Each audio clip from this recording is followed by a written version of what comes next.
Fala galera, tudo bem? Professor Micael aqui e vamos lá para a nossa aula de hoje.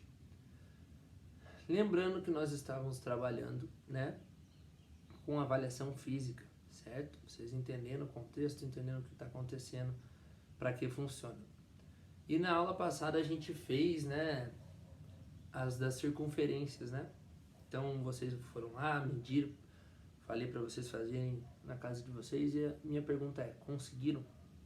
Como foi? Bem fácil, né? Tranquilo, acho bem rápido. Basta achar uma fita aí que já resolve, né? Então, o que eu quero com vocês? Resultado de vocês que teve na aula passada. Não se assustem, tá, gente? Ah, foi muito, foi pouco, pesquisei, não é normal. Não, tranquilo, tá? Vocês ainda não estão na fase, vocês estão em desenvolvimento, tanto que o resultado que eu trouxe foi para adultos, né? Então, fiquem bem tranquilos, tá?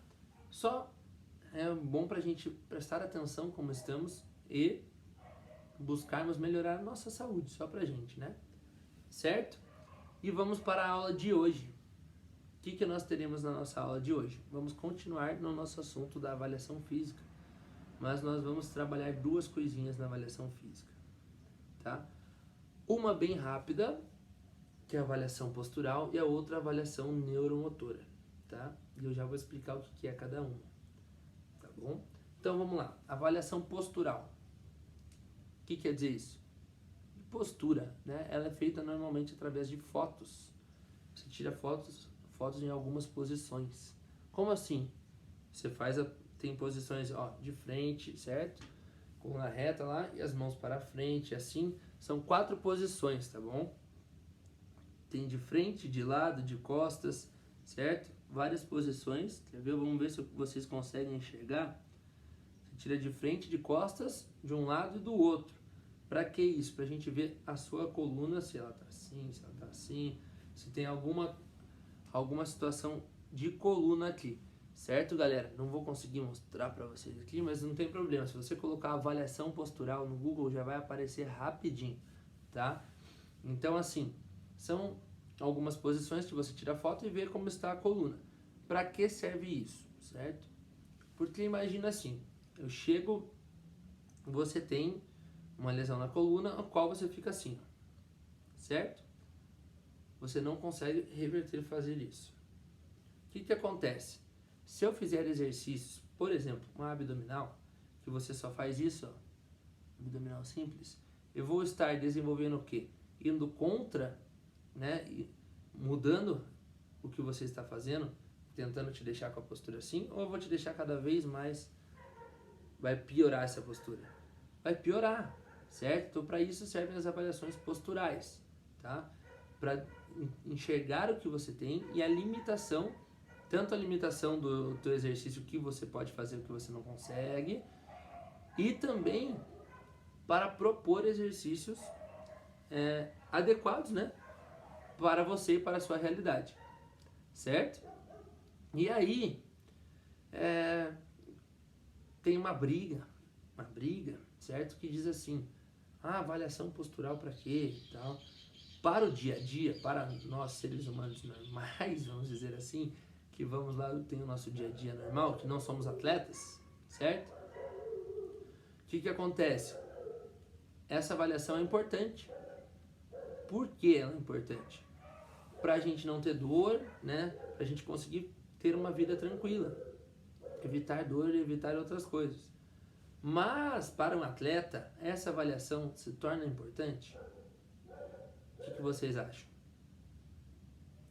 Ela pode se tornar importante dependendo da situação. Porque tem uma pesquisa que diz que a maioria dos atletas que tem recordes olímpicos, Michael Phelps, Usain Bolt, certo? Esses caras estão na pesquisa. Eles têm, como que eu posso explicar para vocês? Alguma coisa, certo? Alguma coisa que não é padrão, por exemplo. Tanto postural, não necessariamente de postura, mas às vezes uma perna é um pouquinho maior que a outra, então sempre tem um desvio. E esses caras batem recordes. Como que você vai falar que isso é importante para um atleta, Então isso é bem complicado, certo? Então, no atletismo, diz que é muito comum uma perna 1 centímetro, 2 maior que a outra. A gente tem, não sei se vocês sabem, mas a gente tem um pouquinho. Eu tenho com 1 centímetro e pouquinho, tá, de diferença, certo? Então, isso é normal. Mas, se você pensar em avaliação postural, a gente vai, não, o atleta tem que ser retinho, perfeitinho. Não. Pelo contrário, depende do esporte que ele pratica, né? Por que ele vai ter muita força se o esporte dele não exige?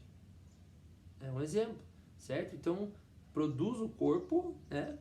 Para quê? Para o esporte, desenvolve o corpo para aquele esporte, certo? Então, por isso que aí muitos falam que alto rendimento não é saúde, tem muito disso, né? Essa comparação, isso é bem complicado. Mas é um outro detalhe para nós conversarmos, tá? Vamos lá, então. Agora, para a próxima avaliação, neuromotora. O que é isso? Neuromotora, movimento, certo?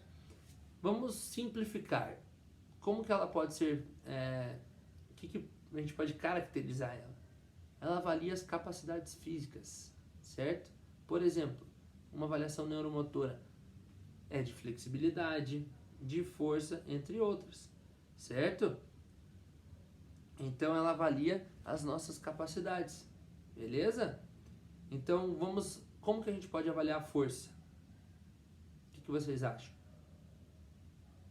Eu carregar mais peso? Sim, tem o cálculo do RM, que a gente fala que é repetição máxima, certo? Então, por exemplo, vou fazer supino, certo? Cálculo do RM, o que é isso?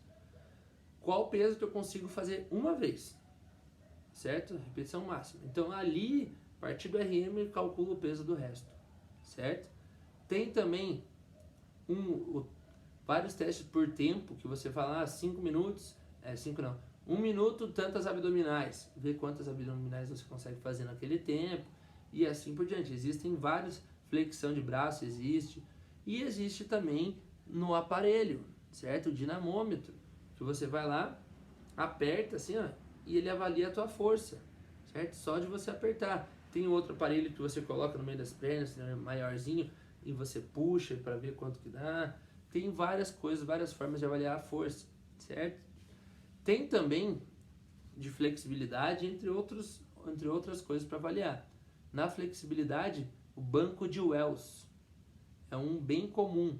É um banco que eles colocam uma fita e você vai alongar, sabe aquele alongamento que você coloca os 2 pés juntos e você senta no chão com os 2 pés juntos e vai lá na frente tentar encostar no pé?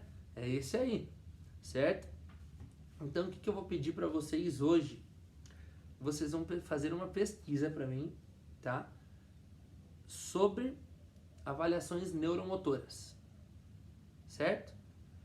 Avaliações neuromotoras. E vão trazer, primeiro, o que são avaliações. Já disse mais ou menos, mas vocês vão escrever um parágrafozinho, certo? E depois, eu quero que vocês entrem nos diversos tipos. Eu citei alguns, então eu quero nomes e como funciona. Não precisa especificar se tiver cálculo, se tiver isso. Não. Por exemplo, banco de Wells é um teste de flexibilidade, que num banco, assim, tem uma fita, mediu para ver quanto... Pronto, fechou. Certo? Então eu quero isso de vocês. Tem vários testes, tragam alguns aí pra gente dar uma conversada. Beleza, galera? Vou ficando por aqui. Até a próxima aula, realizem essas atividades. Valeu!